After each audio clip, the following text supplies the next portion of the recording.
तो सवाल मेरे मन में ये उठ रहा है कब से बोले आगे ट्रैफिक में कि 2025 के बिहार असेंबली इलेक्शन में जन स्वराज ने 243 सीटों पे अपना कैंडिडेट खड़ा किया था। हाँ, तुमको क्या लग रहा है, ऐसा क्या कारण था कि जन स्वराज अपना जगह नहीं बना पाया, एक भी सीट नहीं आई? हर विधानसभा में जो है उसका कंप्लीट जन समर्थन ना होने की वजह से जो है जन स्वराज, हाँ, थोड़ा इसको एक्सप्लेन कर दो। जैसे कि कम से कम एक कोई भी विधानसभा में जीतने के लिए एवरेज सीट है कि 50 से 60 हज़ार वोट होना चाहिए। तो देखा जाए तो जन स्वराज का जो है मतलब मास लेवल पे किसी एक विधानसभा में उस तरह का जो है वोट परसेंटेज नहीं है, लोग नहीं है। इस वजह से अगर कुछ लोग देते भी वोट तो एनडीए का वोट करता और आरजेडी को उसका फायदा हो जाता और जिस चीज के लिए प्रशांत किशोर अपना उतना दिन से जागरूक कर रहे थे लोग, वो विफल हो जाता कहीं ना कहीं, है कि नहीं? तो अभी जो सिनेरियो है, करंट सिनेरियो कि अभी बीजेपी जेडीयू से ज़्यादा सीट लेके आ रही है, तो तुमको ऐसा दिख रहा था मतलब इलेक्शन से पहले लहर? नहीं, इस तरह का तो लहर नहीं था कि बीजेपी को लोग इस तरह का समर्थन देना चाहते हो, मैंडेट देना चाहते हो, इस तरह का हवा तो नहीं था। लेकिन कहीं ना कहीं जागरूकता होने के कारण क्या लग रहा है कि बीजेपी का क्या ये मतलब क्या मैनिफेस्टेशन था कि वो क्या करने वाली है?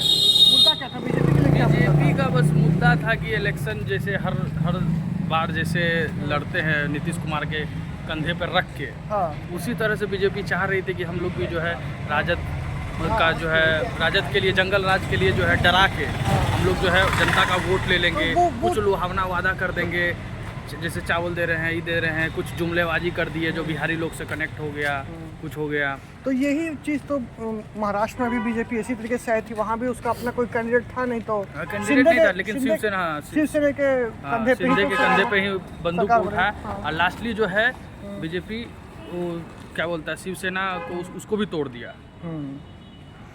और बात ठीक है, लेकिन यहाँ भी तो ओवरटेक कर ही रहा है जदयू, कुछ सीट्स भी जा रहा है। हाँ, ओवरटेक कर रहा है, लेकिन चूंकि नीतीश कुमार ही मुख्य चेहरा है यहाँ पे, अगर नीतीश कुमार को अगर मुख्य चेहरा नहीं बनाते हैं तो जनता तो ऐसे ऑलरेडी नाखुश है ही, बीजेपी को तो चाहिए नहीं, तो वो मतलब मान लो कि ये कैसे कह सकते हैं आ गया किसी तरह से आ गया। अच्छा, पिछले इलेक्शन में 15 वाले में 15 वाले में से कितना सीट था बीजेपी का? 15 वाले में बीजेपी का सीट 69 और फिर 75 हुआ था।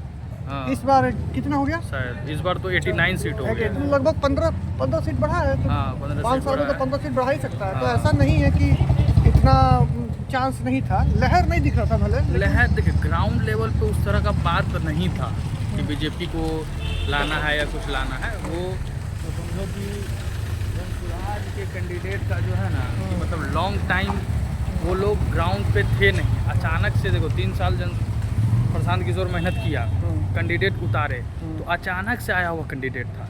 जनता उसी को वोट देती है जिसको पहले से जान रही है। तो पहले से तो खेसारी को भी जान रही थी, नहीं जीते तो वहाँ के लोग उसको पसंद नहीं ना किया, जिस तरह से वो था उसको पसंद हुआ नहीं। क्या कहना है इस बात पे कि सन 2000 के बाद जन्म लेने वाली पहली कैंडिडेट एमएलए बनी है मैथिली ठाकुर? ठीक है, देखिए मैथिली ठाकुर को अभी हम लोग जज नहीं कर सकते हैं। पहले तो उसको देखा जाए तो कहीं ना कहीं बिहार का नाम उसने रोशन किया है, जो भी पॉलिटिकल हो सके उसको नॉलेज नहीं हो, पॉलिटिकल माइलेज नहीं हो, लेकिन राजनीति में पहले भी इस तरह के लोग आ चुके हैं। जैसे राज्यसभा में भी बहुत लोग हैं, यहाँ भी बिहार में भी बहुत सारे अभिनेता हैं, लेकिन उसको हम जज करेंगे उसके काम के हिसाब से, वो कितना डेडिकेट होती है। और कहीं ना कहीं बिहार का तो गौरव वो की, मिथिलांचल का नाम रोशन की है, अपने लोकगीत को जो है देश दुनिया तक फैलाई है, तो हम उसको हेट नहीं कर सकते हैं। पढ़ी लिखी है, ऐसा नहीं कि मूर्ख नहीं है, वो पढ़ी लिखी ही है, समझ है उसको, और वो कैसा काम करती है उसके हिसाब से हम लोग उसको जज करेंगे। पहले हम लोग जो है पूर्वाग्रह नहीं अपनाएंगे कि एक लड़की है या छोटी है तो वो कुछ नहीं कर सकेगी। ऐसे बहुत बड़े लोग भी हैं, अनुभवी भी लोग हैं जो सालों से सत्ता में है, लेकिन कुछ उन्होंने हासिल नहीं किया, बेहतर रिजल्ट नहीं दिया। तो इसलिए अभी देखा जाए क्या होता है, तो 25 उम्मीद करते हैं कि अच्छा ही करे।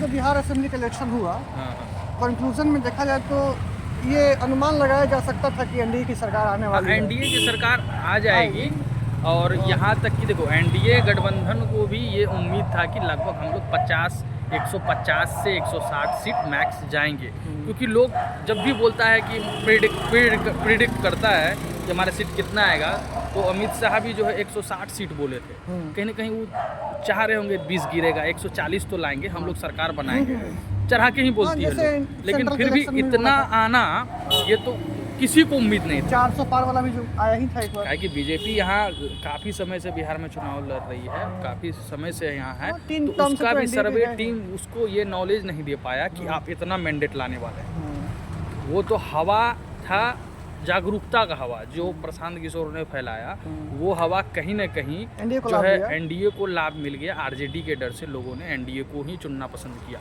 जबकि एनडीए से उतना खुश नहीं थी लोग। फिर भी कहीं ना कहीं बेटर ऑप्शन एनडीए को देखा। वो नीतीश कुमार का शक्ल देख के, नीतीश कुमार का जो है बलिदान देख के, नीतीश कुमार ने जो काम किया बिहार के लिए, उसको देख के जो है मैंडेट एनडीए को। अब तक लेकिन यही है कहने को कि नीतीश कुमार इकलौते नेता हुए हमारे बिहार में जिनके ऊपर अभी तक किसी तरीके का करप्शन का चार्ज नहीं। हाँ, नीतीश कुमार ठीक है, उम्र हो गई है, हो सकता है मेंटली अनस्टेबल हो, क्या फिर कभी भी कोई भी मतलब किसी का भी जो है स्वास्थ्य बिगड़ सकता है, ठीक है ना, कभी भी किसी का स्वास्थ्य बिगड़ सकता है। मतलब मेंटली भी इल होना, इसका मतलब ये नहीं है कि वो इनकेपेबल है, नहीं, वो अब एकदम साफ ही हो गए।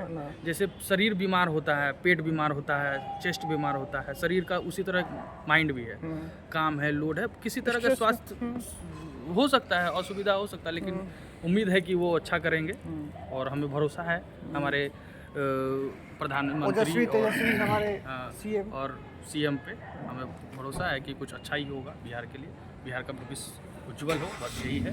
और हम युवाओं के लिए जो है कुछ ना कुछ करें। हाँ, इस बार थोड़ा सा यूथ ओरिएंटेड काम करें। अगर आप आ ही गए हैं तो आप पूर्व जो है समर्थन के साथ जो है, जनता अगर आपको समर्थन दी है, अब पूर्व समर्थन के साथ जनता के लिए भी समर्पित हो, बस यही चाहेंगे। चलिए ठीक।